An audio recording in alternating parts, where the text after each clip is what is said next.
right, I think where do we begin? I think a good place to begin is with. I guess I'll do like a quick little story recap. Maybe this will be useful for Endaline in the future. So, excuse what? Excuse you what? Excuse you what?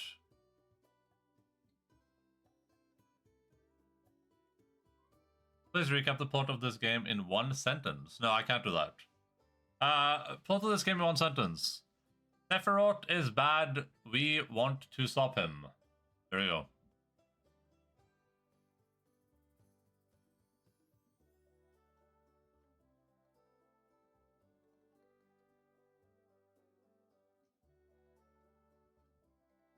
Alright. Here's the like story recap as I remember it. But to be clear, we've done so much side content in this game, and it's a little bit hard for me to remember exactly what the point of each area was. Oh god, and I don't think a lot of it was necessarily explained. But actually, like, what is the story recap here? We leave Midgar looking for Sephiroth in the grasslands. We don't find Sephiroth there. We head over to Yunnan. We don't find Sephiroth there. We head to Corel. We don't find Sephiroth there. We head to Gongonga. We don't find Sephiroth there. We head to Cosmo Canyon. We don't find Sephiroth there. Then, when we get to Cosmo Canyon, Kate Sith is like, hey, there's a... Or no, that's after you get to Nebel, I think, right? After you get to Nebel, Kate Sith is like, hey, there's a way to open an ancient temple. I know who has the key. And it turns out to be, what's his face?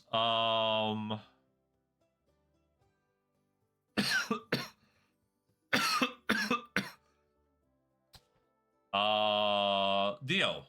Turns out, of course, Dio has the key to the ancient temple, because why wouldn't he? That makes sense for everyone. So we have to travel back there, and then we win the key, but then Kate Sid gives the key to Shinra anyway, but then Shinra is just opening the place like we were doing anyway, so it doesn't really matter, because ultimately nothing would have stopped them from also showing up after we opened it. So no big deal there. And I would say after that is maybe where like the meat of the story begins. Like that's like where the like if you had to replay this game to understand what's happening in the next 7 game, like I feel like that's where you would just begin. You would just jump into whatever you would just jump into like the north of wood part of the game, I guess. That's where we learn that well, a little bit before that we learn about the black materia. And the black materia is some sort of, you know, form of like anti-creation or something. I don't know, antimatter.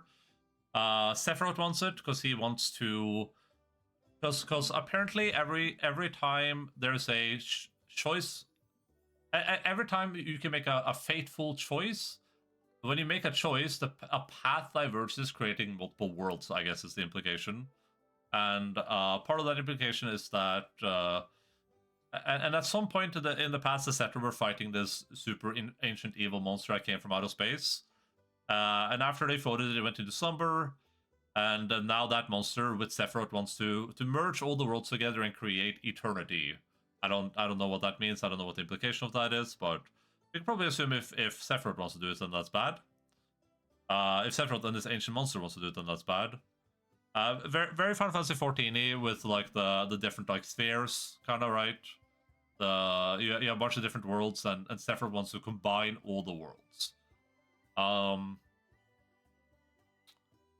I don't like. It's hard to tell exactly what relevance that has to a lot of parts of the story, but I get like yeah, we'll talk about it a bit more, I guess, as I open up my thing here and see what I want to say about the game.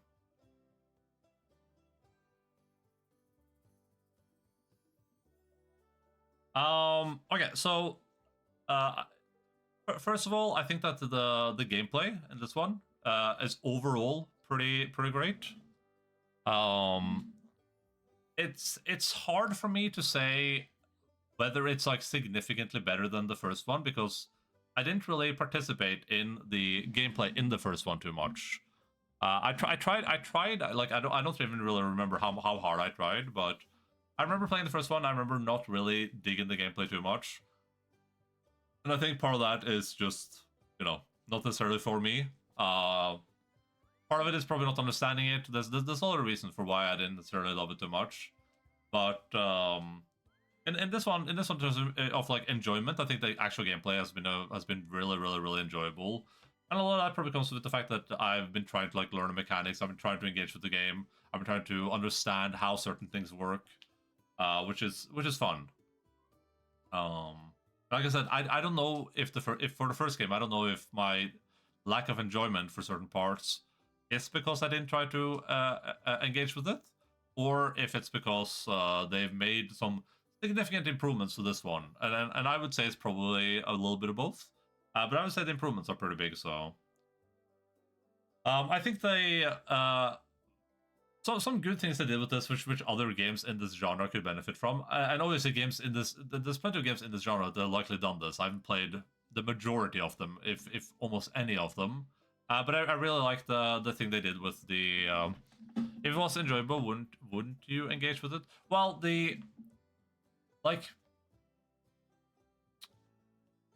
there is a thing where let's say you're playing a game and let's say a mechanic doesn't really click with you, right? And because that mechanic doesn't really click with you, you end up having a worse experience than you would have had if it had clicked with you. And then you play like a sequel to that game, or let's say a different game with a similar mechanic, and then it clicks with you, and now you kind of get it, right?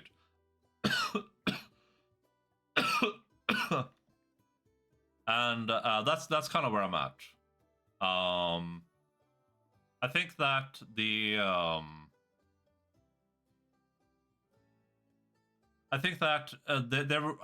there are mechanical similarities between both games where I didn't engage with them in one, but I did in two, in Remake and Rebirth, and I think a lot of my lack of enjoyment for them in one is just because I didn't engage with them properly.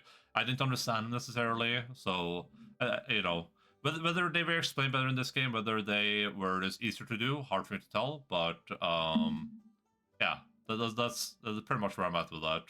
Like, I would have to replay Remake completely and then engage with the mechanics at the same level to really make an assertion there. But yeah, I was gonna say the inclusion of the mechanic where all the people are traveling with you, like your entire group is always traveling with you. They're all on their own chocobos. When you're fighting, they're all there. Like they do very minuscule damage. They do very minuscule use of their abilities.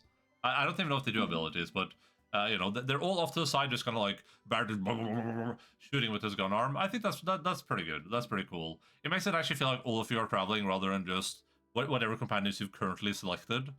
So that's pretty good. I think that that's really good, and it is good that you can change the party composition on the fly with some pretty easy hotkeys. I think the problem is that you for the most part, with some exception, you are the one that decides when you're gonna switch your party composition up, right? The game doesn't really force you to do that much, and it doesn't really create a lot of scenarios where that feels necessary. Which means that if you want to have like a very diverse experience with the game, you kind of need to force yourself to do that. Which I started out doing it a decent amount, but then the further into the game, I got to kind of I was like, like I don't want to do this anymore. So that's like I don't know how you improve on that. They could have like a random party selection whenever you enter a thing. They could do more things where you kind of have to split the party up, or you have to choose other characters. There's other things they could potentially do, but it's not necessarily like a huge gripe. It's just one of those like I kind of wish I was forced to play with different party compositions a bit more, rather than just being like, oh, Tifa's really good because she destroys the staggered enemies, and Yuffie is good because I just like her all around, right? And then Cloud, of course, because Cloud is Cloud.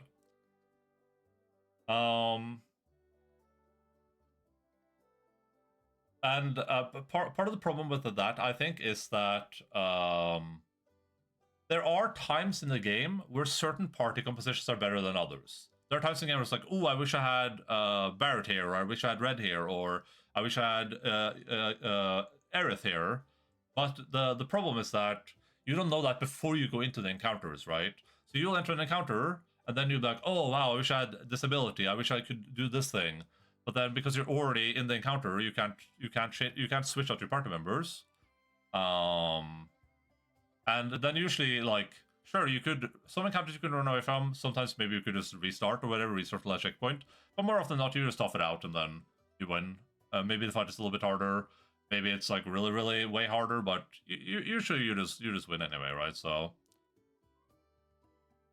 yeah, that's something that, I don't know how you solve that problem.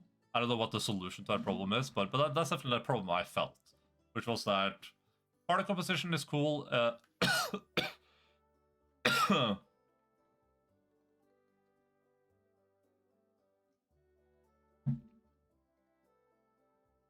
Being able to switch your party members around is cool, but the game doesn't force you to engage with it too much, and usually when you feel like it's necessary, it's too late to do anything about it.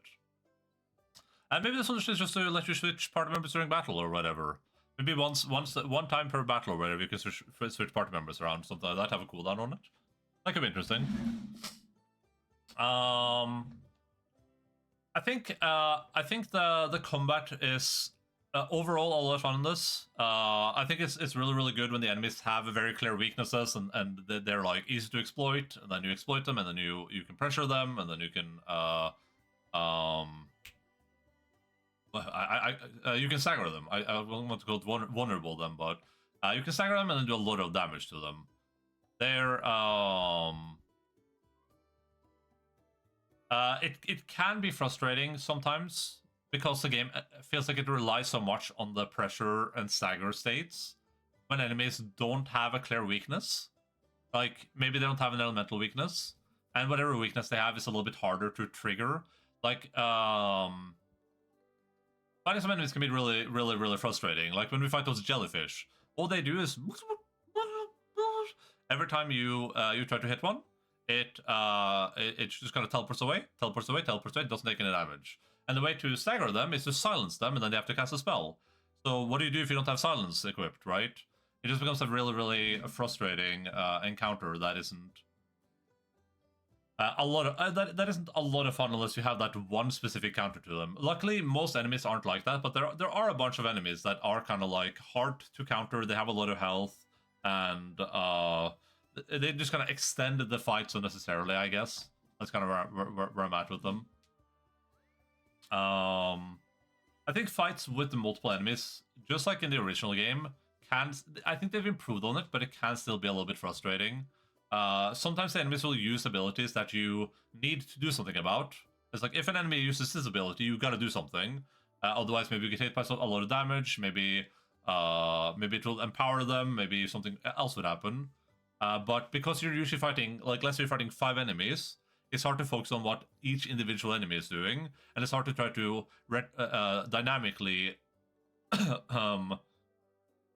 it's hard to dynamically kind of disengage from one enemy and go deal with another enemy.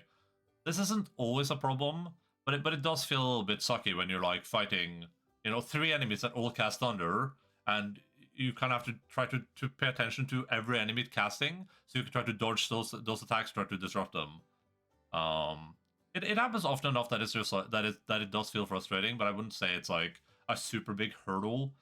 I think part of the problem, and this kind of happened when we were in the Corel region, I think, was I think in my head I feel like I should be able to like dodge every attack, but I guess maybe you're not supposed to. Maybe it's supposed to be a little bit like an old Final Fantasy game where the enemy just does something, nothing happens to you, which that's overall fine. I don't necessarily have any problem with that.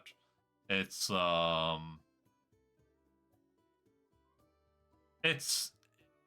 just some fights where it feels really, really frustrating, I guess. And in those fights, it is not a lot of fun. But I would say for the majority of the battle, it's okay. It's just some specific enemies and some specific battles that kind of stand out. And I think it could, like, I don't actually know exactly how it works in the game because I'm really bad at paying attention. But I feel like they could alleviate this a little bit by maybe having better sound cues in the game or better indicators for when enemies are doing things. I'm not sure if there is like a loud sound that plays when an enemy is casting a spell off screen or whatever. I don't think so personally, but that might just be something where I haven't heard it or I'm not paying good enough attention. But making it clear that like, hey, an enemy is doing something off the screen. Like, do you want to do something about this? Would be good. Could even be like an option to like enter the pause mode or whatever, right? The slow-mo mode whenever it happens. Stuff like that could be minor improvements to the combat, I would say. I think the game also a problem I had with Remake, which I still have a little bit in Rebirth, not as bad, I would say. It's kind of like wasted actions. Sometimes you can use an action, like an ATB action, like a big boy action, and because you use it at the wrong time, it doesn't do anything. But the game kind of lets you use them anyway. Rarely in this game, which is a bigger problem in Remake, is it because the enemies enter like invulnerability states, the bosses especially. But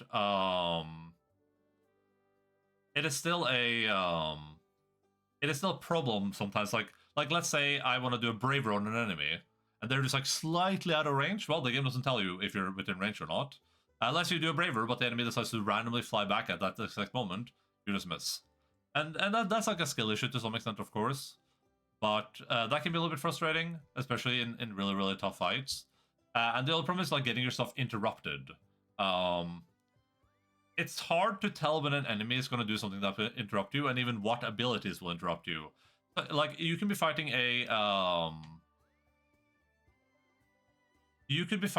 giant elephant, an Oliphant, or whatever they're called, and it can hit you, and it does nothing. But then it can hit you with a different attack, and it like knocks you back or whatever. Despite the fact that maybe the attack that does nothing looked way worse. So you know, I might be low health. I'm doing a 2 ATB prey, and then the elephant goes, with its snout, and then it cancels my entire prey. And it's just like, ugh. Like, yeah, sure, skill error, my fault, whatever. Still doesn't feel very good though. I think, and I think that obviously makes sense when the enemy's doing like a super giga ability. You know, they have ability indicators for this ability has to be dodged. You can't stop this ability. You can't parry it, right? And I think if it's doing that, of course it makes sense that it's gonna disrupt me. It's more the other abilities that don't have that marker that feel frustrating in that sense. I also think that the bosses in this have been pretty good. Some of them have been a little bit frustrating to the point where I had to Google some additional information. But I think overall, the boss design has been pretty good.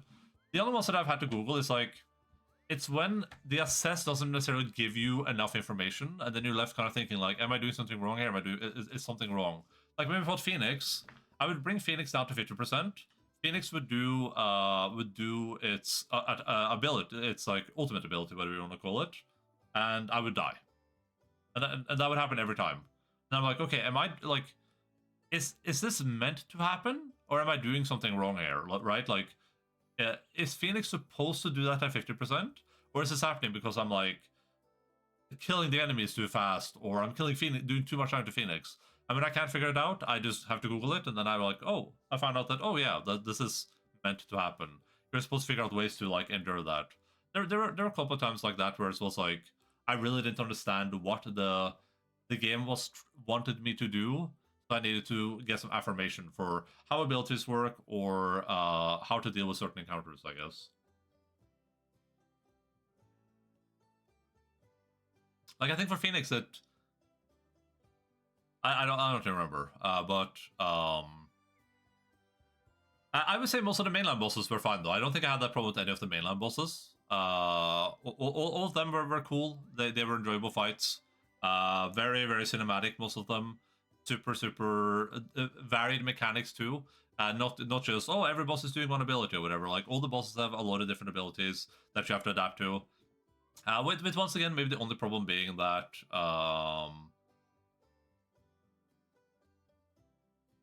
maybe the only problem being that you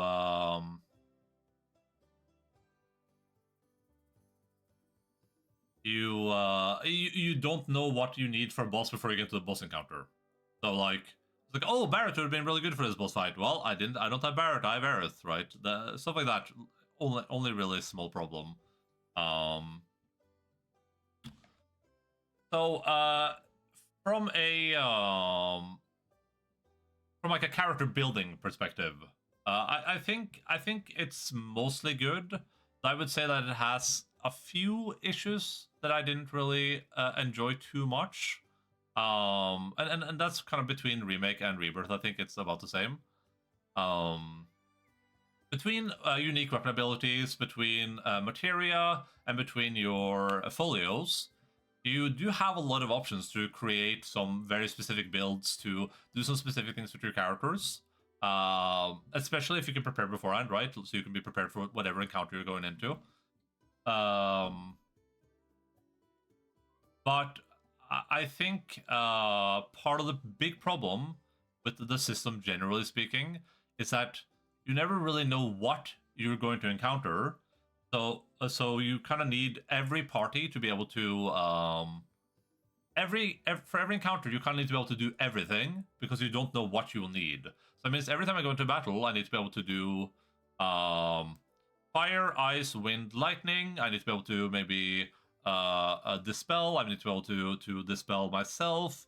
I might be able to need a cure. Maybe I need a revive. Who knows, right? There's a maybe for one fight I need to be able to parry a lot. Maybe for another fight I need, you know, there's a bunch of variations there, and you don't know about those before you go into an encounter, which means that for every encounter you need to be able to do everything. Which that is a style choice. I think that's intentional. I think they want it to be like that. I think they want you to be like, no, you need to be prepared to do anything whenever you go into any encounter or whatever, and that's fine. But it can feel a little bit frustrating with some of the other systems and how they're set up.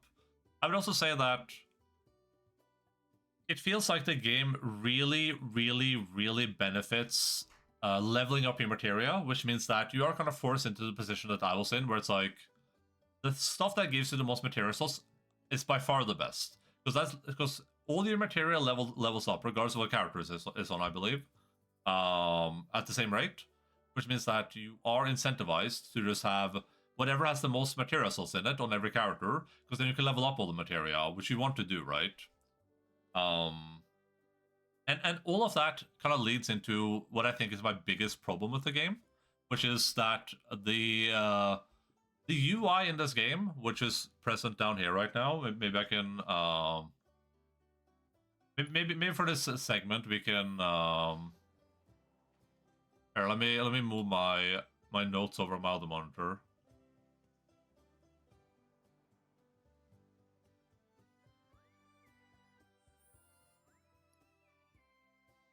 The UI is okay, generally speaking, but I would say that for a lot of it, it's like arguably garbage. I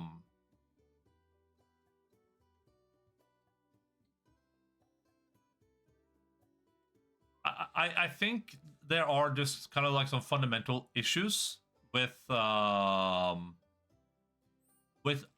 decent part of this. And I guess kind of to showcase this a little bit. So so to preface this, there might be ways to alleviate my problems, and there may also be and whether it's a problem or not, maybe a personal thing, right? But there are some options that could make this a little bit better that I will go into, I guess. But like, all right, we're in a battle right now. We're fighting. Okay, I have enough ATB. This is where my problems begin. I know that I can hold the button down and do like this thing. Yeah, I can hold L1 down and I have a shortcut here, right? So I can do Braver. Hey, look at that. I did Braver with one button, right? That's great. Part of the problem is the menu down here. Problem number one is that it feels like it's kind of too small, right? Like, look at all these abilities that I have on Cloud, right? We have all of these abilities on Cloud. Look at all the stuff I have to go through. If I'm in a battle, I might not even remember everything I have, and I have to be like, okay, what do I want to use here? I'm fighting an orc. Let me open this thing up. Okay, orcs are weak to fire. What do I have that deals fire damage here? Let's see. Fire. Oh, wildfire. Unleash a fire attack. Okay, is this a good fire attack? I'm not really sure. It doesn't give me any synergy, so that's pretty bad. Firebolt blade imbues the sword with fire and lightning. Okay. Oh yeah, and that gives me synergy. You know, so it's like, okay, but will this hit? Am I gonna hit with this from here? I'm not even sure. And then you have that for like every character, right? Like, oh, let me go over to this character. What spells do I have on this character? Okay, what abilities do I have? What does True Strike do? But you don't want every hit you do in a battle to take 30 seconds? Yeah, exactly. And it's like, you know, after having played the game for a while, obviously I'm aware of what the abilities are and how they work and how to do them. So this is not a big problem for me, but it is a little bit frustrating to like have to go through this like menu mess every time you want to do something.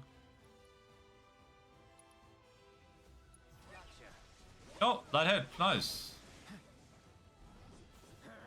That's a good word to describe me. I'm thinking legendary.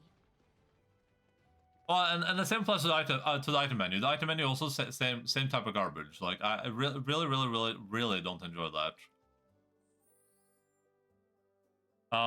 Like I said, you can alleviate this by setting up the hotkeys, right? Like you have the combat settings. Like you can alleviate this here.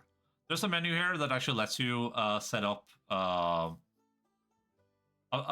relative fix to this problem, but this also requires a lot of work, right? I have to manually go in here. I have to set things up, and there's like, what if I don't need a certain ability for a certain battle? Then this doesn't work anymore.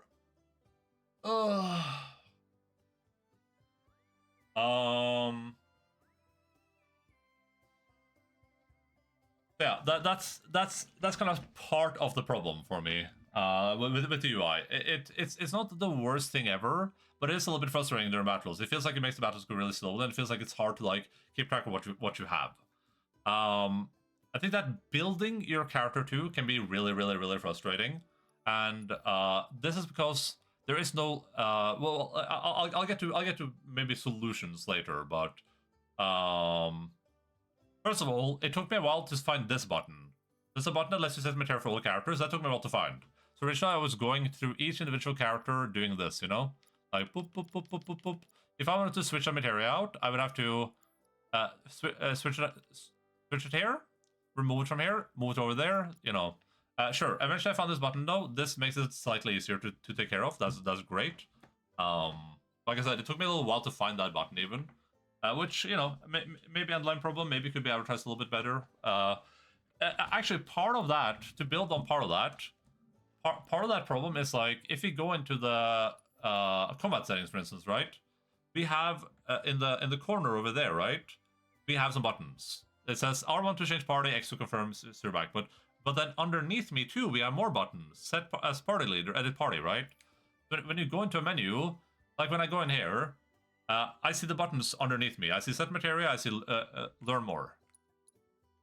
Right? So I'm not really looking in the bottom right. And if I'm looking, it's like, oh, this is just characters. I'm not seeing the set for all thing necessarily. The other part of the problem with this is that like this menu is garbage. First of all, you have sorting options. They're all garbage. I guess the most useful one might be like by order obtained, but this UI is so small, and you know you can only see so much at a time. It's good that it shows you who has what equipped. That's great. Shows how much XP it has. Great. But you know, look how many healing materials I have. You know, these just take up space. Everything here just takes up space. If you go over here, like look at all these HP up materials. It's just taking up space, right? I feel like there should be they should have had some way to maybe like make this easier to look at. They could have had it take up the entire screen so you can kind of see everything you have. Maybe condense the same material together. That instead of having like all of this, I have like a little HP up material drop down menu or something like that. I'm not sure. But I feel like anything like that could be could have been a way to alleviate that problem. Because going through this is so like, okay guys, we're gonna build Kate Sith. Like healing, cleansing, revival, re-raise fire, okay. Fire and ice, lightning. Okay, we only have lightning and UV. Cool, let's grab that. Okay, now we're back here, by the way. We're back at the top of the menu. I can't add a materia and continue adding. So I gotta remember, where was I? Okay, we're on lightning. Cool. Poison. Oh, yeah, no poison materia. Okay, cool. Alright. Okay, petrify, poison, and petrify. Oh, that's better than the other one. Okay, let me see here. Let's make this poison and petrify. Because then we do both. That's great. Binding. Ooh. We're not having on with any binding material. That's good. Oh, I went the wrong way. Sorry. Whoops. And to be clear, we're only on green right now, right? So like, this is the experience. It's going through this list over and over and over again, seeing what materials you have equipped, seeing what you can add to people, seeing what you need. And you need to do that constantly throughout the game, which to me is an unnecessary frustration. This is something they could have alleviated in multiple ways. I guess you can. I don't know what this prioritize equipped gear thing is.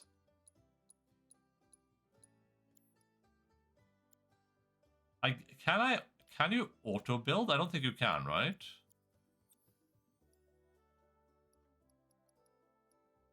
No auto building.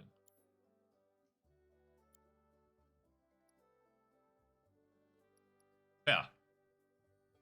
Oh yeah, there should have been an option to favorite material, right? Let's say there's a material I use all the time. Like on Tifa, for instance, I have a little luck material, right? So I use luck on material on Tifa basically the entire game. But sometimes when I need something else, I'd switch these out because maybe they're not that important. Maybe I want ATB boost more than I want luck, right? It would be nice if I could just favorite this thing. Or, I would say, better yet, it would be even better if you could just have a loadout. I could have a loadout for each character. I could have a loadout for each party composition. You know, just give me a bunch of loadouts that I can save. You know, like, oh, here's the loadout if I'm Cloud with Aerith and Tifa. Here's the loadout if I'm Cloud with Barret and Red.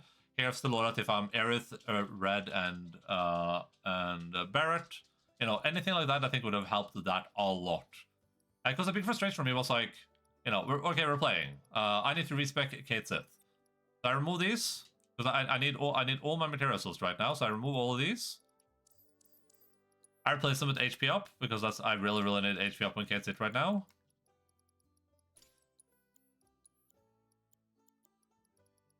And then I'm like, all right, done with that fight. Let's go back to what we had before. I don't remember what I had before. Now I'm back in the menu again, going through every option. Like, okay, I think this was steel. And once again, maybe like an Endaline problem, because if I can't remember it, does it even matter, right? But still a little bit unnecessarily frustrating, I would say.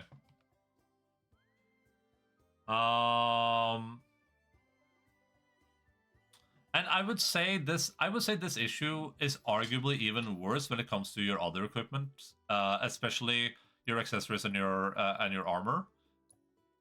For accessories or armor, not that big of a deal necessarily, because there's a limited selection here, and you're generally gonna be choosing the later things anyway, right? Like this thing is just better than this thing, so easy choice to make there. But when it comes to accessories, I don't know if I'm just bad at the game, or if there is any way to sort these. But as far as I can tell, you can't sort these, and I don't even know how they are sorted. I don't think they're sorted by... they're not sorted alphabetically. They're not sorted by order obtained, as far as I know. Maybe they are? I actually have no idea. No, they're not. Because I got this healing coronet a really long time ago. So I have no idea how these are sorted. And going through them is just ass. Let's say I'm looking for something specific here. Let's say I want a way to stop myself from... I want to be immune to sleep. How do I find that? Well, that's simple. Let's go to the top.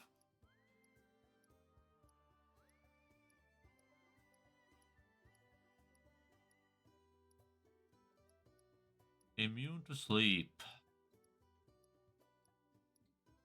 Petrified stone, toad. That poison. Sleep. Yeah, great. We found it 1/3 down the list almost, maybe 1/5.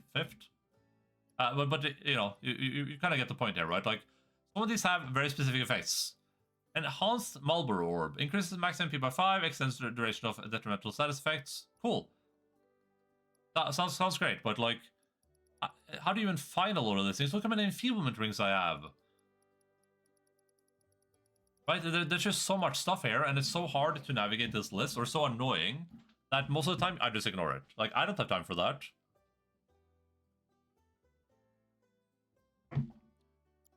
Let's say right now on Yuffie, right, I wanted to do like for one specific battle, I wanted to do a debuff the enemies build. Like for Odin, you gotta debuff Odin, right? Ideally, I would go into Yuffie, I would switch all their materia out to debuffs, right? I would forget all of the stuff I have here unless I screenshot it or write it down. I wouldn't know I have all this stuff. Then I would go in here and I would start looking through this to find whatever is good for debuffs. We know it's the Marlboro Orb, right? But I guess this doesn't necessarily matter. But it's just a lot of busy work that is necessary for one fight. And then after the fight, unless you want to be stuck in with whatever you made specifically for that one battle, you need to go back to it again and fix all the stuff again. Which, like I said, just really, really frustrating and really, really boring, I think. It creates a weird dynamic where the game feels like it really, really wants you to constantly switch your things around, but you don't want to constantly switch your things around. And yeah, this is why I would say this is why I would say the game just needed a loadout system. That's like the biggest improvement they can make, generally speaking. Just give me loadouts. Let me have an infinite number of loadouts that I can name and I can change the things. I can be like, oh, this is Yuffie debuff, this is whatever. And also have party-specific loadouts, right? Because, as I said earlier, a big... can I also go look at Folio somewhere? Probably available up here, right? A big problem that the game has is that, I mentioned this earlier for gameplay, you need to be prepared for every situation with every character, essentially, right? That means that for my party here, if I'm planning to go, if I want to fight various enemies, and then I have these parties, right? We have different groups of people here. Regardless of who's in my team, I need to be able to do lightning damage, ice damage, fire damage, wind damage, maybe debuff, maybe decurse, whatever. I need to be able to do a lot of different things with all the different party members. And because there's no loadout systems, what that essentially means is that while I'm building my characters, the two problems, right, is one, I need to make sure that regardless of what the party composition is, we can do everything. Which means you need to spread the materia out in ways that can be difficult to convoluted to do. And especially if you're changing the party around, right? Like, oh, let's say I make this a party with red instead. And let's say instead of having Tifa here, I have Kate Sith. Now I need to make sure all of those characters in the various parties have different materials. Really frustrating to deal with, right? And you don't need to do this, it's just kind of important to deal with weaknesses, right? And the same goes with the folios. I think the folios are overall okay. The only problem I have is that this UI feels really, like, squished in. It feels super, super squished to me. It's, like, hard to see what you actually have access to, which can be a little bit frustrating. Because you need to, like, really, really go around and be like, oh, let me see. Is this what I'm looking for? No. Is this what I'm looking for? I guess you can switch with these, but, you know. And this isn't necessarily faster, I would say. It's like, okay, I really want to buff Cloud and Barret right now. Where's my Cloud and Barret ability? That's red. That's everyone. Found it. You know, like, it feels like this could do some work. And the other problem, again, no loadouts. Meaning that for this, right, let's say you have less points than I have. You might have to choose between doing Tifa or doing Yuffie. Let's say you have to choose between the two of them. You can't have both of them at the same time. You don't have enough folio points, right? Let's say that you choose Yuffie. You're like, oh, I'm going to play with Yuffie for a bit. And then after an hour or so, you're like, oh, I want to play with Tifa now. You have to go in here. You have to reset all skill cores, all of them. I don't think there's any, unless I'm crazy, there's no way to... Oh, you can resist an individual skill score, but that wouldn't help you in that scenario anyway. Because it's left and right, right? But so I guess you can do 1-on-1, but you still have to just completely rebuild your character. Once again, could have been alleviated with a type of loadout system, right? And this becomes immensely more complicated and convoluted when you think about it like this. You are slightly incentivized to create synergy abilities with characters that you're playing with, right? So if I have Aerith in my party with Tifa, then I always want this ability because that gives them a synergy ability. But what if I also have Tifa? What if I also have Barret and Kate Sith in a party? And what if I also have Barret and Tifa in a party, right? Like that, you have so many party compositions, and it's almost impossible to and this isn't necessarily min-maxing. It's just like it's impossible to just make everything work in a way that feels satisfying. Or it's not impossible, but it's annoying, I should say.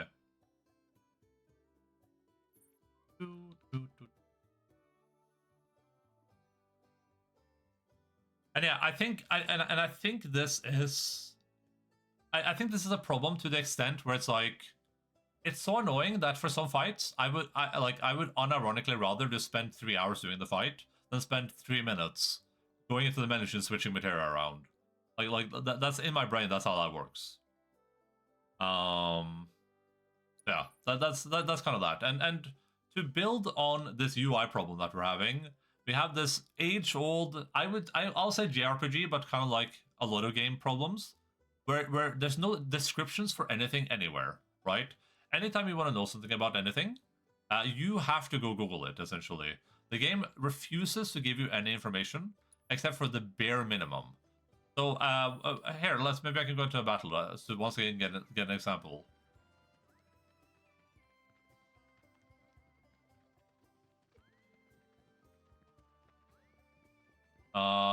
Surely there's a battle here somewhere, right? Surely I didn't kill every enemy.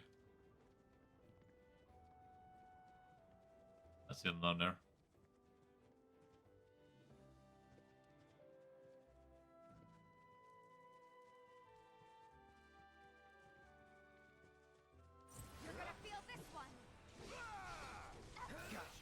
All right, so we're playing we're playing on the versatile variable difficulty. We're playing on the hardest difficulty you can play on when you begin the game, right? I'm on that difficulty right now. This is a RPG. It has numbers. Look, when I hit this enemy, I see numbers. 48, 33, 130, 485, right? So we see numbers. When we take damage, we see numbers. When I click the enemy, it will tell me some numbers about the enemy, number of times defeated. So that's great. We see numbers. Cool. We know what the numbers do. And here comes the problem I have with all of these types of games. Persona has this problem. I go into abilities. Braver. Strike your foe with a mighty swing of your sword. And while airborne, active while airborne to increase potency. It's telling me nothing. A mighty swing. Okay, how much damage does the mighty swing do? My regular hit did like 48 damage, right? Does the mighty swing do 100 damage? Does it do 1,000 damage? I don't know. I have no idea. There's really no way to tell. Let's find out as a group, I guess. Oh wow, that did 2,000 damage. The mighty blow was 2,000 damage. How much more damage will I do in the air? I don't know. It just says it increases potency. Doesn't tell me by how much. And that's the same for every ability here, right? Gorgon Shield. Conjures a magical shield that fires petrifying shots when struck by an enemy attack. What does that mean? Petrifying shots? Oh god, the flickering is awful. Let me... No! Whatever.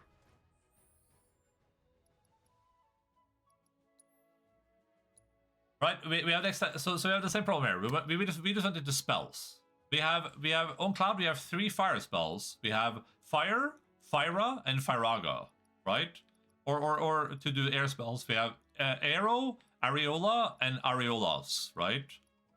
Aero deals a small amount of wind damage. Areola deals a moderate amount of wind damage, and Aeroga deals a large amount of wind damage. This is a game that has numbers, right? We have numbers available to us. When I cast this spell, it will do numbers damage, right? So the numbers are not obfuscated. It's not like it's trying to be realistic or immersive or whatever, right? There's no part of this game where it's like, oh, it doesn't give you the numbers because it wants to, it doesn't want to have health bars and things like that. No, it has health bars. When I cast a spell, it does a number of damage, right, depending on the enemy and their weaknesses.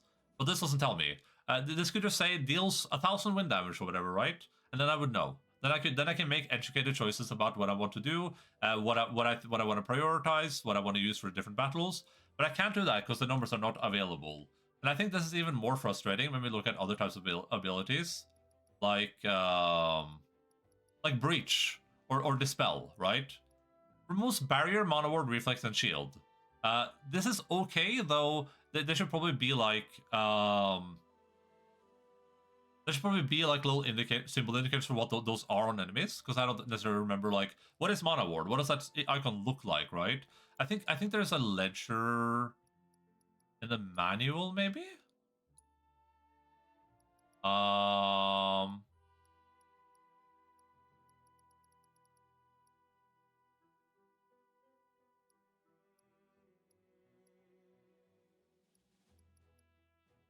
pretty sure you can see it somewhere. You need to play Fire Emblem 3 also so you can see one Japanese dev that was able to fix it. Hey, listen, if they fix it, I'll gladly play that.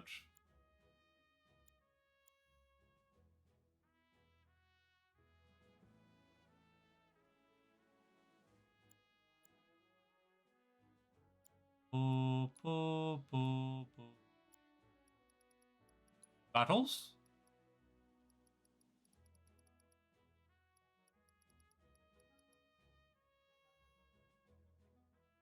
Oh, that was my phone. Guessing you are planning to buy Switch 2 and play. Yeah. Switch. Regardless of how bad the Switch 2 is, I mean, I won't have a choice, right? So. Yeah, so we can go in here, I guess. It's like, okay, what is Mana Ward? Okay, that's Mana Ward. But like, first of all, I guess another UI problem. You can't enter this menu during battles. During a battle, you can only pause the game, right?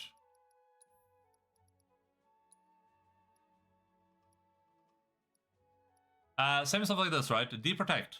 Temporarily reduce physical defense. By how much?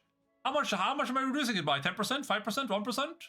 30%? 50%? Right? Like, just tell me what I'm doing so I know if it's worth doing or not, right? The only way to determine if this is good or not would be for me to... I'm on Cloud, I do a Braver, I do 2,000 damage, then I go on Yuffie, I cast Deprotect, I do a Braver, see how much damage I do, right? And then hope that the numbers kind of like make sense. But yeah, this is just kind of one of those like... When there are numbers in the game, why not just give me the numbers? You know? This is reducing it by a certain amount. Just tell me the amount. Why are we obfuscating this? If the excuse is, well, we just want it to be a simple, fun game for the whole family to enjoy. We don't want people to worry about the numbers. Okay, then have that on easy mode or whatever, or normal mode. At least give me the opportunity to see those numbers if I want to see them, right? And as far as I'm aware, maybe that is a setting. Maybe I'm speaking out of my ass right now, but as far as I'm aware, that is not a setting.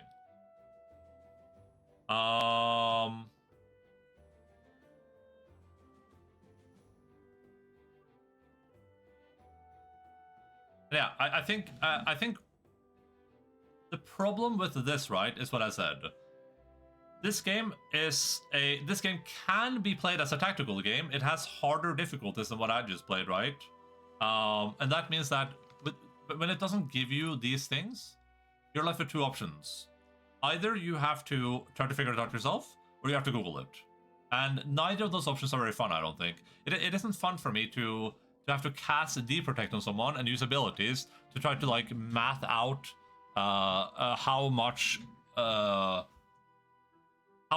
their stuff is reduced by, right? That's not what I want to do.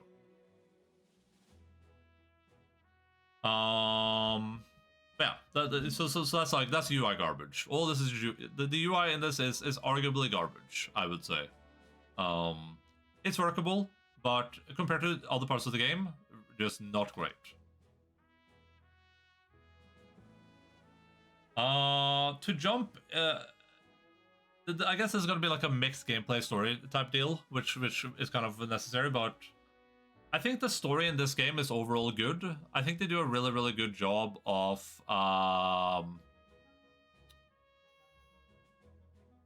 think the character building is really good in this game, and I think it was good in Remake too. I think that Remake captured me more because the story felt more grounded and more like it was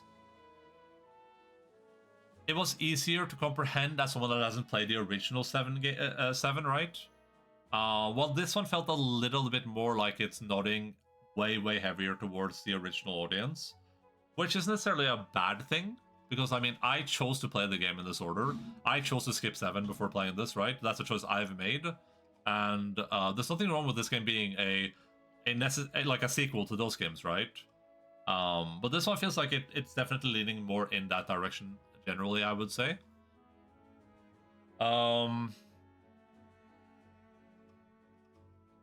The general story, like I said, is just we've escaped Midgar and Shinra. Sephiroth is out there. We gotta find him. That's what it is. At first, we don't really know like why we gotta stop him too much, or what like we're actually planning to do, or how we're gonna find him. But that's kind of part of the thing. Like I said, the character building is great. It's super believable. The characters are very well written. The way that they grow throughout the story is really good, and the team dynamic is cool, right? Like all the characters really work together. I super like the unreliable narrator stuff, but I think that's kind of like where also 7, the original 7, comes in, where it's like I don't even know what's unreliable or not, right? Like if I'd played the original 7, then I would be able to be like, oh wait, this doesn't make any sense because in the original this happened, but I can't do that. So for me, it's all kind of like a little bit wishy-washy, but I do really like it when it's presented, because it is presented in a cool and fun way. So that's super cool. All the moments where it's like stuff that's even you don't know, where like when Tifa flashes Cloud, right? Every time she flashes Cloud to show her scar, we don't even know if there's a scar there. We have no idea. Does she have a scar? I mean, she might not. And that's kind of like a that's an interesting part of the story. I'm beginning to wonder if if all the characters in this universe are supposed to be characters taken from different universes, all kind of put together, that all have like different memories of each other. When Tifa's like, oh yeah, remember I got the scar? She doesn't actually have a scar because she's a Tifa from a different timeline that didn't get the scar or whatever. That would be interesting. And it feels kind of like it's building that way because we encounter so many characters that talk about that happening, right? So it's like, it wouldn't make a lot of sense if that didn't actually happen. But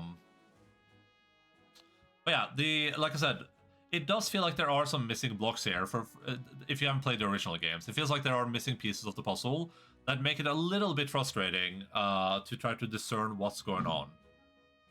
And to a certain extent, it kind of feels like some of the characters, especially Aerith, and I think this is true, it feels like she's kind of in on it with the player. Like, it feels like she is John player in this, where she's played the original 7, and she kind of knows what's wrong and what's right. And a lot of the stuff that she says kind of like, feels like it's a bit like on the nose, like she's talking directly to the player, like, oh yeah, Cloud, I don't know about that, wink, and you're like,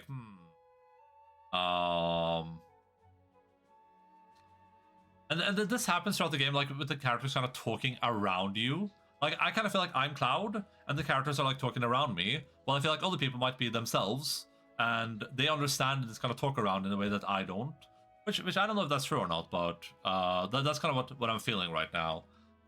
I think a big problem with the story, though, is that there is a very consistent lack of urgency in the story. Like I said, the story is that we are hunting down Sephiroth because we need to stop Sephiroth, right? Cloud is slowly going crazy. He's kind of being led after Sephiroth, almost like the the people with the cloaks are, the ex-soldier people are.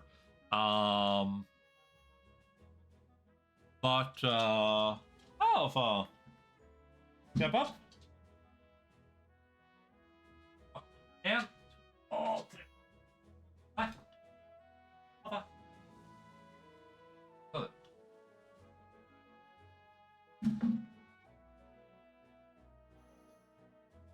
What was I saying? Oh, it feels like the story should have a level of urgency that it is like it's alpha. Oh, fuck.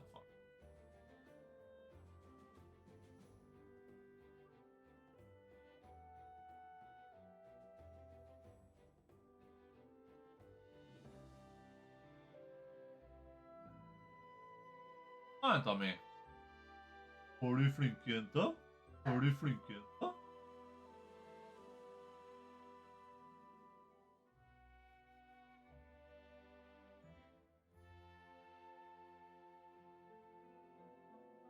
Mother. Oh, she's licking her vagina.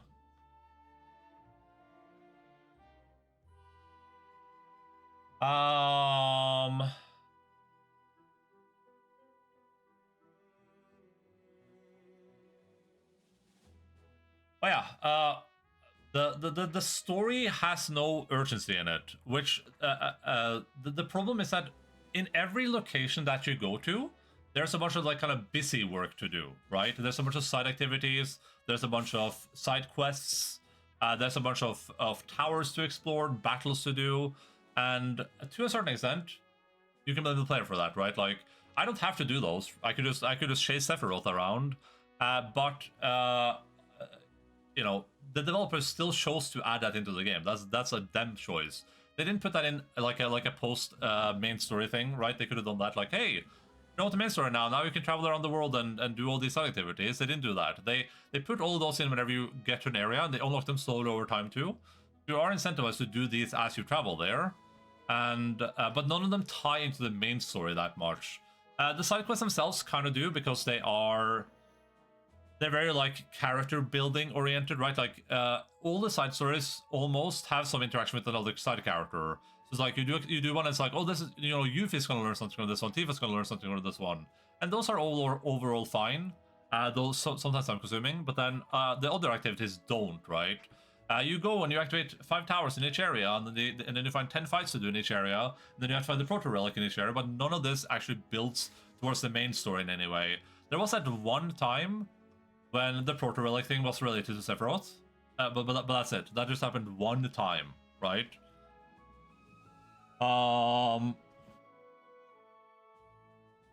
So that's kind of like what I would say is maybe the biggest problem.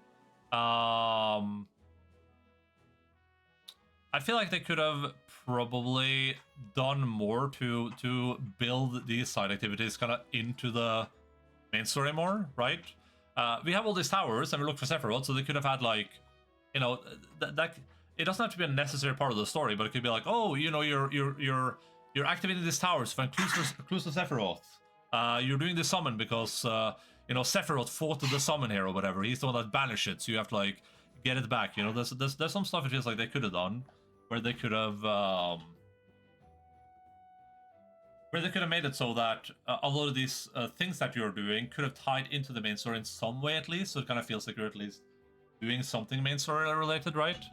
They could have made these things about Sephiroth that way. When you're doing them, you are actually kind of looking for Sephiroth, right?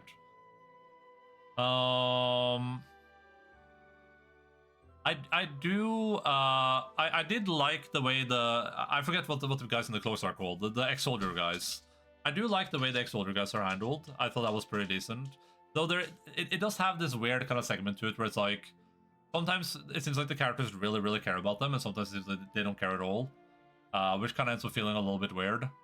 Like, in one moment, Cloud is really concerned about them, and then the next you see 6 of them die, and Cloud's like, whatever. Which is just kind of like the story, right? Like, you can't, in a game like this, you can't have we kind of say the same when we, like, throughout the game we kill like 1,000 Shinra people, but then only sometimes it's important when we do it, right? sometimes the game decides that, oh, this Shinra guy's gonna be wounded, or he's gonna be on the ground like, don't kill me, and then Cloud's gonna be like, it's not a killing, it's a homecoming. Which ends up feeling a little bit weird. Because I guess it's like ludonarrative dissonance, right? It's like the game sometimes decides that committing murder is bad. Which just like, it's not a big problem, but it does feel a little bit strange, right? Oh yeah, and to talk about that with side activities, right? For sort of like chocobo racing, or for like Queen's blood or whatever. These are also things that are like not relating to the main story at all, right? There's no point in the main story. It's like, oh, well, there's a point where we have to do chocobo racing, but Cloud doesn't have to become a chocobo racing champion that races chocobos and performs all the tricks and does chocobo racing in every region or whatever, right?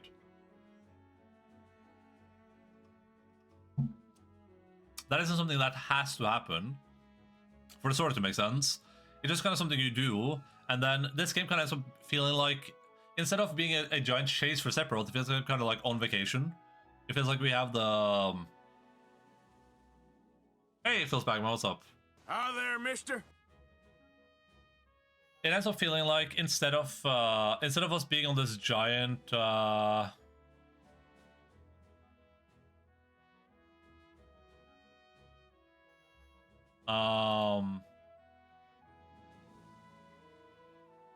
instead of being this chase for Sephiroth, it feels like we're just on vacation. That's kind of the emotion I felt throughout the game. It's like, oh yeah, we're just traveling the world. Oh, we're gonna go see the sights. Oh, we're on the resort ship now. Oh, we're in Costa del Sol. Let's go on the beach and do our beach episode, right? Which and then the story just kind of happens to us, right? When we're on the beach, Hojo shows up, right? What if Hojo hadn't showed up there? Then that would have been completely irrelevant, right? It's not necessarily us chasing down the enemies and our enemies and Shinra. It's just kind of Shinra happening upon us over and over and over again. Which you know, I don't hate that. It just feels like that's not the point of the story. It feels like that's what the story feels like, right? And there are some other moments that felt like they could have been more emotional. Like I don't remember what Barrett's little brother was called. Barrett's homie. It was D something, right? Drek or Draven or Dirge. It was something like that. It wasn't Dio, but it was D something. When we encountered these nuts, there you go. When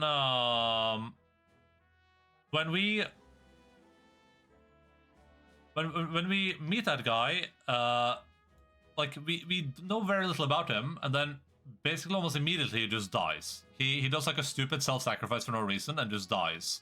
And now we're kind of supposed to be like emotional for Barrett, but it's really hard for me to be because it all feels so rushed and kind of like only matters to Barrett to a certain extent, right?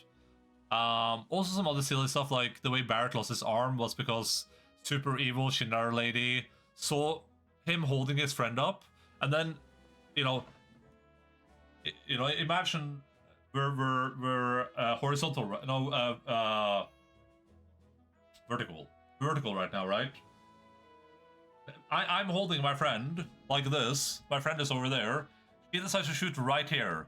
She's just shooting his arm over and over again right here. Like, come on. Surely we could have figured out a better way for Barrett to lose his arm than evil lady shooting him in the arm over and over and over again to make him drop his friend. Like, surely we could have done something better with that.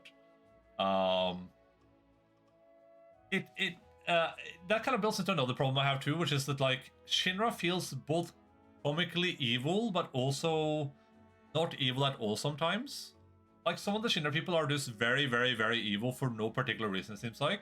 But then you have all these like other guys like Rude and Sang and those people, which seem like they're not really that evil. They're just kind of like doing their job, but they're also working for the super evil company. So it's, I don't know. It gives off a little bit of a weird vibe, I guess. Like I don't get the sense that that the Turks are good guys. But I get the sense that there's going to be like a flip around where they become good at some point, right? Which just feels weird because they're working for such evil people and doing such evil things for them. That how am I supposed to take that seriously if it happens? Which is the big if, I guess. And here's where I say we kind of build story into gameplay a little bit. I think that the side content in this game is incredible. With the exception of like some of the like repeated battles, like I don't really care about the battles too much in this. For the most part, the battles are fun, but like doing fighting X monsters 16 times not that enjoyable necessarily, right? But the fact that every time we went to an area, you know, we start the game. And I'm like, oh, Queen's Blood, Chocobo Racing. That's kind of the two things that you're introduced to immediately, right? We're like, oh, that's going to be our like activities. And then we had a couple other things that were introduced as well. And then I look at those and I'm like, oh, this is what the game is going to be. The game is going to be us using these specific things and throughout the entire game. So every place we'll go, we'll have some Queen's Blood, we'll have some Chocobo Racing. Cool, that's the game. No, that's not the game. The game is every area you go to has unique challenges. It has repeated and unique challenges that and mini games and new things to do, which is absolutely insane. The amount of effort they put into all the mini games in this game, all the like various side activities, is crazy. I mean, they could probably make this Queen's Blood. That alone is probably like a 20-30 hour game in this, right? Like if they made something where you just do the Queen's Blood matches. And the same applies to a lot of other things too with the game. Chocobo Racing, really good. Like Chocobo Racing in this is good enough that you, with a few tweaks and maybe some more mechanics, you can make that it's a whole game of its own, right? Which is kind of crazy. And there's a bunch of great minigames, just to be clear. Like, there's a bunch of them. I'm not going to talk about all of them. There's just, every area has fun minigames, and I enjoyed the vast majority of them. Some of them were almost too complicated for me, but, you know, like the one in Cosmo Canyon, with the AI robots that you program and put a certain amount of programs into, and decide what they do based on, like, whatever inputs you have. Like, that's too much for me, but that's crazy that that's in the game, right? That's just a thing that they have in the game. But despite really liking the side content, I think there's way too much of it. Like, for a game that's supposed to maybe be like a more story-focused game, I feel like there's just way too much side content in the game, which is kind of crazy to say, right? Because who's gonna be upset about content in the game? But it feels like every time you feel like the game's about to end, or you feel like you're about to be done with the side content, there's more side content. It feels like it's literally never ending. Anytime you feel like you're like, oh, I'm there. Finally, we accomplished something. We've done the side content. We're done with it. I'm done with Chocobo Racing. It's like, no. There are 20 more Chocobo races. And like I said, I don't necessarily hate that.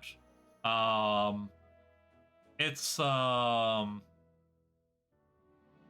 was fun to do, but the problem is that it really takes you out of the main story, and it can feel like a little bit of busy work from time to time, right? It feels like there's maybe too much in the game. Because I mean, we can see that. Oh, you guys can't see the time right now, but down there, that's our playtime with pauses. Like, if you pause the game for long enough, it will pause the timer. So that means that we roughly have 130 hours played in this game, right? And that's doing all the. That's not even doing all the content, but it's doing the majority of the content. We're probably looking at another like 20-ish hours, I would say, if I wanted to do everything. Probably take about 20 hours, probably, right? And that's a lot for a game of this size. That's not accounting like, oh, what if you want to play the game again on the hard difficulty or anything like that, right? So it's just a lot in the game, right? And I think a big way to fix this would just be they could have a similar amount of content or variety, but just with less of it, right? Like, instead of having 30 things to do in every area, like if you look at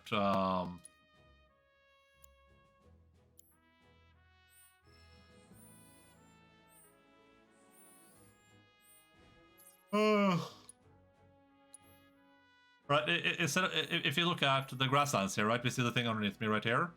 instead of having 6 towers, 6 combat assignments, 3 summon crystals, 6 life springs, 4 proto relics, right? Instead of having that in every area, basically. Hi, Logan.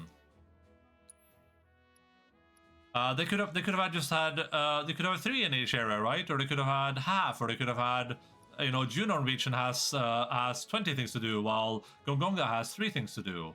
I kind of guess what they were going for, but at the same time, like I said, you know, just feels like it made the game a little bit too long, in my opinion.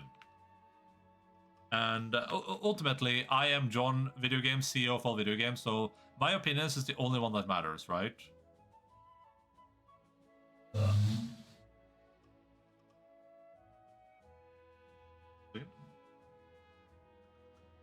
I moved the doggy stool so I could pet Logan while I talk about the game. Oop.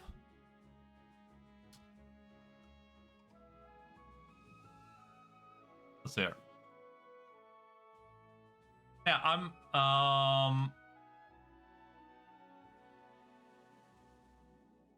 no.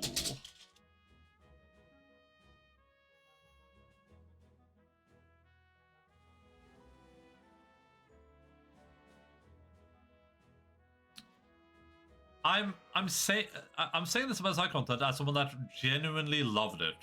Like, that's my favorite part of this game, is the side content. But when I woke up and wanted to play this game, it was side content. I was like, I'm excited to go do some side content right now.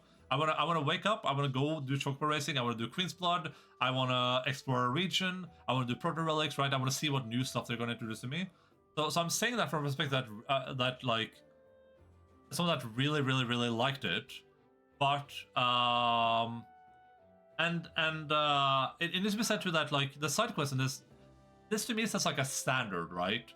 This is not to say that this is the first game that has done this. Other games obviously have done this before. I haven't played plenty of games. There are probably other CRPGs that do it. Maybe Final Fantasy VII did this as well. But the side quests are all well written and they're all meaningful, and the side content is all meaningful as well, right? So that's like a standard now for like open world games for me. If I look at open world games in the future, that's what I would be expecting, right?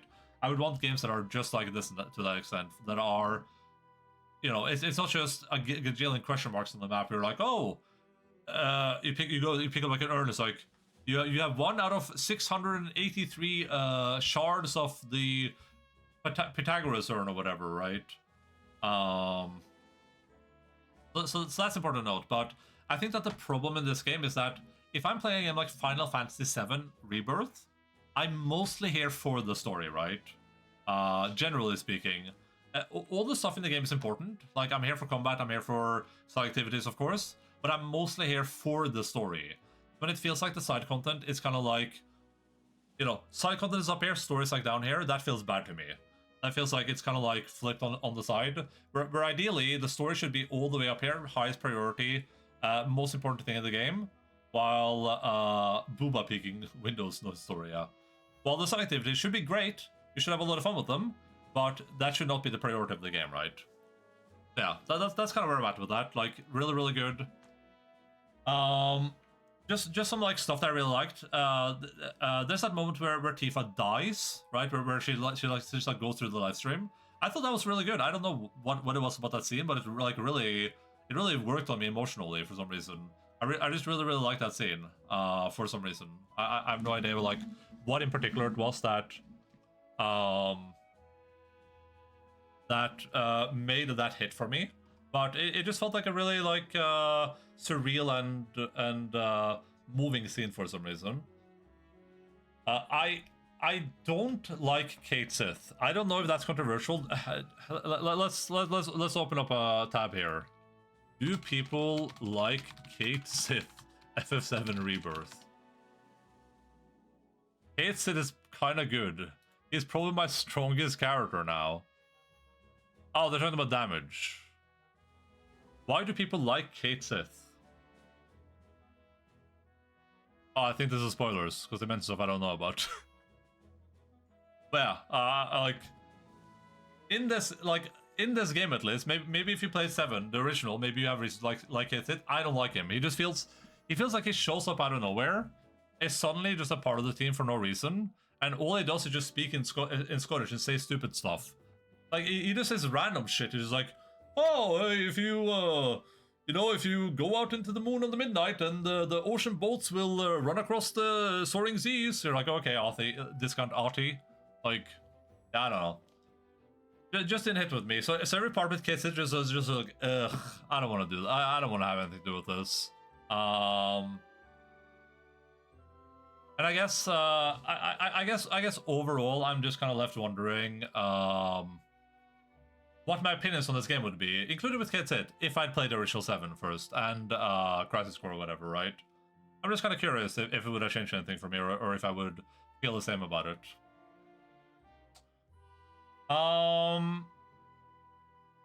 Just a couple of finishing notes here. I think the music in the game is really, really, really good, as you would expect with almost any Final Fantasy game. There's a crazy amount of variety to the music. You know, every Chocobo race has its own music track, or you know, there's at least like 10 Chocobo racing music tracks. So music obviously is really, really, really good. No big shocker there. But we're talking about audio, and this is a really, really, really, really, really big but. The audio balancing in this game is garbage. Maybe this is my audio setup. Maybe, you know, there's something weird with my stuff. I am using like a external sound card or whatever. Maybe my headphones are weird. Maybe my ears are weird. But the audio balancing this is complete garbage as far as I'm concerned. The audio is inconsistently loud, meaning that like it feels inconsistent from scene to scene, meaning that if I'm in one area, it feels like the sounds are louder than other areas. Sometimes it feels like the dialogue is kind of loud, sometimes it feels like it's low, which means that I constantly, throughout cutscenes and fights, loud, yeah, which is that I constantly, throughout the game, felt like I needed to adjust the volume. And I have that on my Stream Deck, right? I have buttons on my Stream Deck to switch the volume from over 100 to 50% and then up and down. So I felt like I was constantly doing this. Depending on what I was fighting, depending on what which scene we were in. Sometimes in a talkie scene, 100% was kind of low. Sometimes 50% was really, really loud, so I had to set it down to like 25%. It was just really, really frustrating. And I feel like that's not a me problem. I feel like that's probably the game having really bad audio balancing. The same with like songs, like here's a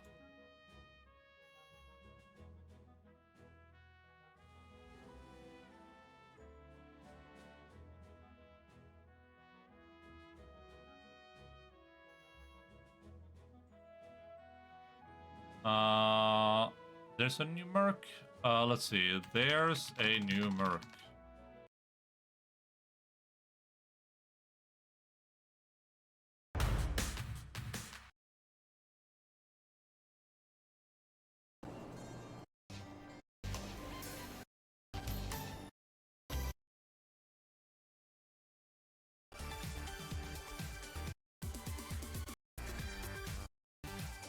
God damn it.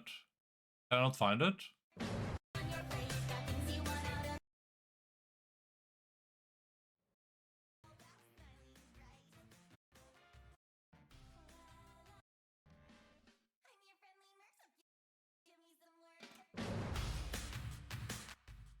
Oh yeah, I can't find the moment, but there were some times songs were like really, really low. Sometimes they were super, super loud. And I feel like that's just a sound balancing problem. I feel like that's like a thing that they messed up. But yeah, that's kind of like the graphics are fine. The game did run like garbage from time to time, but now that I'm on Windows 11, I haven't really had that problem. So yeah, I think that pretty much rounds up our Final Fantasy 7 times.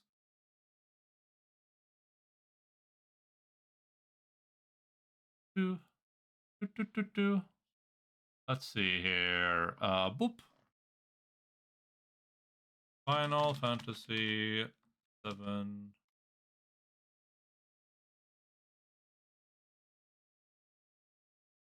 All right, let's see. So we played this for oh, this has not been updated. No way it has. There we go. 144 hours.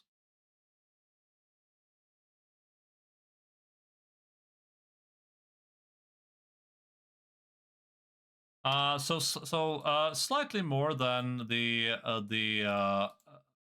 average expected. Streamed, yes. Played. Let's see here. Open. Rebirth.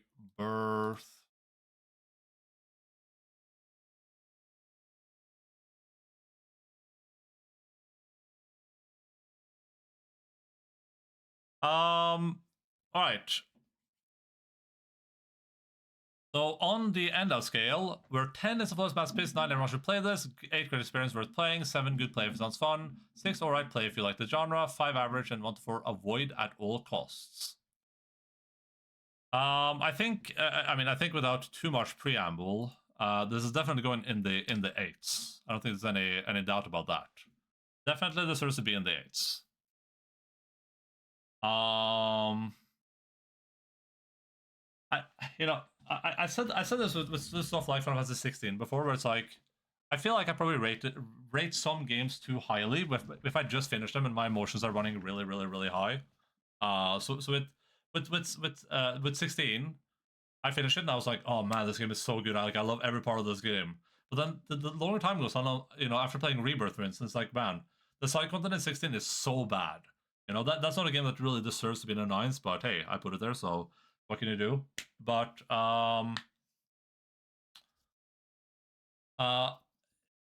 the biggest detriment that that 7 Rebirth will have for me, generally speaking, will be like the story score. It's the fact that while I thought that the story was good, while I really enjoyed it, especially the ending, I thought the ending was really good. And I once again I forget to talk about the endings, but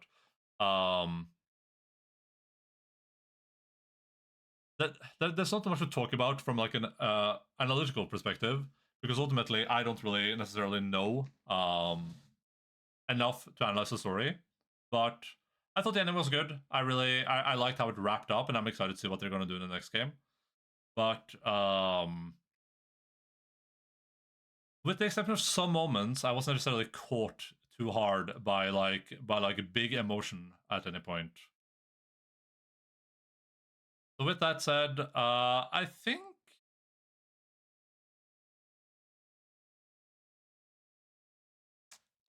I'll give this like I'm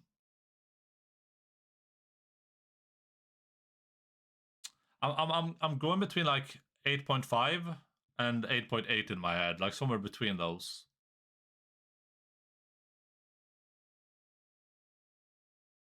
I'll give this an 8.8, honestly. Like, if you think about it from this perspective, does the game have a lot of potential problems? Sure. Are they super detrimental to the overall experience of the game? Not really. Like, you can still enjoy the game with those problems. And did I ever feel bored playing this game? No, not really. With some minor exceptions, which is why I would put it at an 8.8. For me, to get up to the 9s, it has to be like a really touching story. Where for this, like for Rebirth, for 16, I still think about some of those story moments. Like, they're very vivid in my head. For this, I don't think I'll think it's too much about the story moments. They'll probably fade away slowly over time, unfortunately. Not because they're bad, but just because they didn't capture me in the same way. I think that Tifa moment will stay with me, though, for sure. Oops, sorry about that. Loud.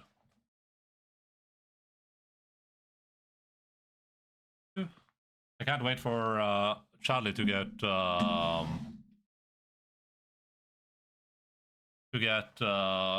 controlled by Hojo in the next game and become the big bad.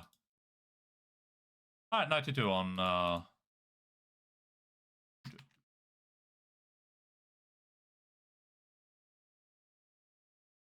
what did I rate remake? Oh, I didn't even rate it. GG. That's how bad it was.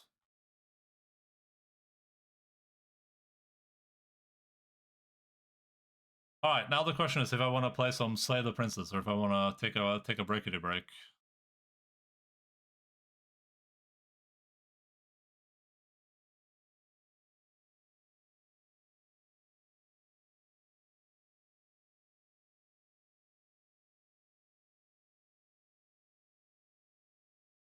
I guess we can jump into some Slay the Princess.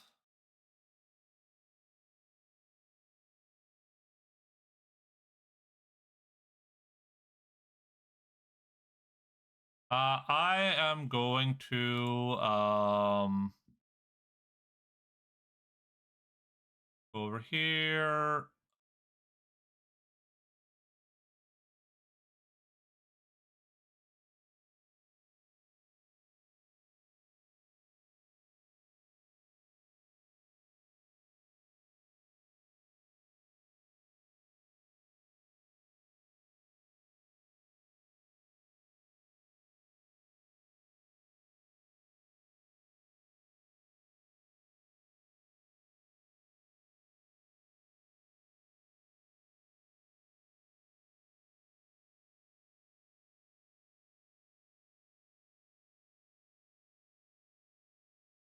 Gang.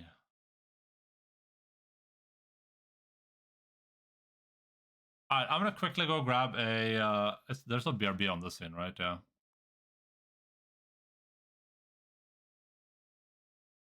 Let me jump over here. I'll BRB real quick.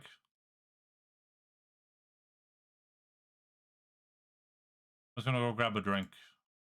Oh, wrong thing. There we go. I'm gonna grab a drink. I'll be back in just a little bit.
Boy.